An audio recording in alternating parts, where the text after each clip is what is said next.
ملک کے دیگر شہروں کی طرح کوٹ ڈیجی میں بھی مہنگائی کا طوفان آ گیا ہے، جس سے عوام شدید پریشان ہے۔ شیخ اور انوش کی قیمتوں کو پر لگ گئے ہیں۔ مزید کیا تفصیلات ہیں، جانیں گے عرفان چانڈیو سے۔ جی بالکل، جیسے کہ پورے ملک کی طرح کوٹ میں مہنگائی عروج پر ہو گئی ہے۔ یہاں پر جو دیہڑی دار لوگ ہیں وہ بڑے مشکلات کا سامنا کریں۔ ہمارے ساتھ ایک شہری موجود ہے، آئیے ان سے پوچھیں کہ ان کا کیا جی بھائی آپ کا کیا کہنا ہے مہنگائی کے حوالے سے؟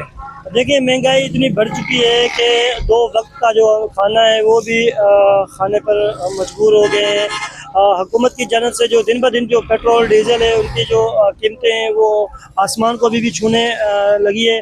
تو ظاہر سی بات ہے، جب پیٹرول اور ایل پی ہو گئی یا ڈیزل ہو گیا ان کے ریٹ بڑھیں گے تو جو ہمارے روزمرہ کی جو اشیاء ہیں ظاہر سی بات ہے ان پہ بھی اثر پڑے گا، وہ بھی اتنی مہنگی ہو گئی ہے۔ تو ابھی ہمیں تو کچھ سمجھ نہیں آ رہا۔ ہم سارا دن محنت مزدوری کر کے 700-800 روپے دیہاڑی کماتے ہیں، اس کے بعد جب ہم کسی دکان پہ جاتے ہیں گھر کا راشن خریدنے کے لیے ہمیں 700-800 روپے تو ظاہر سی بات ہے وہیں ختم ہو جاتے ہیں۔ تو جب 700-800 روپے ہمارا سے گزارا نہیں ہو رہا ہے تو ظاہر سی بات ہے ہم بچوں کی پرورش کیسے کریں گے؟ ظاہر سے ان کا علاج کرانا ہے، ان کو کپڑے دلانے ہیں، ان کو شوز دلانے ہیں، ان کی تعلیم پہ ہمیں فوکس کرنا ہے۔ وہ اگر وہ سب چیزیں نہیں کریں گے تو آپ کہاں جائیں گے؟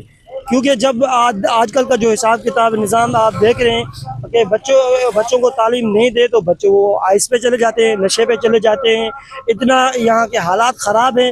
تو پھر بھی ہماری حکومت جو ہے وہ بالکل خاموش ہے، اور آفسوں میں دفتروں میں جیسے بیچی ہے ان پہ تو کوئی اثر ہے نہیں۔ ہم بچوں کو تعلیم دلائیں تو آخرکار کہاں سے دلائیں؟ کھانا کھلائیں تو کہاں سے کھلائیں؟